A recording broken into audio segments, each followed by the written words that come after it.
বাইরে বাই মানুষ দেখি কাশ বাগানে যাইতেছে, শাপলা ফুলের কিনা কয় শাপলা ফুলের বিলে যাইতেছে, আর আমি কোনো জায়গায় যাইতে পারি না। আমি এমন একটা মানুষ যে সারাক্ষণ আমার ঘরের ভিতরে কাটাইতে হয়, ঘরের ভিতরে থাকতে হয়।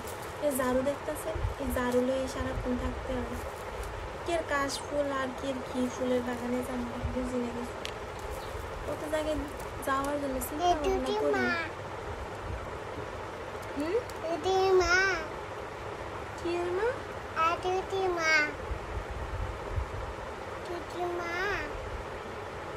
এটা কি কইলো আমারে? তো আপনারা ভিডিও দেখেন না, ওই যে জুতির মা কয়, কারণ আমি জাডা নিয়ে আমলে করে দেখাইতেছি, দেখে ও কইতেছে জুতির মা। হইনি আমি কি জুতির মা ছিলাম? তো আমার কপালে আর কাশ ফুল আর ওই যে কিনা শাপলা ফুলের বাগান, তো না শাপলা ফুলের খেতে দিলে আর যাওয়া হইলো না বুঝি।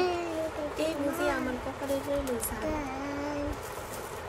বাইরে বাই কত কিছু চিন্তা ভাবনা করি। ঘুম থেকে উঠা মোবাইলে যখন ঢুকি তখন মনে হয় যে শাপলা বাগানে যাবো, কাশ ফুল বাগানে যাবো। চিন্তা ভাবনা করি একটা, পরে হয়ে যায় আরেকটা। ঝাড়ুই থাকবে, আর কিছু থাকবো না।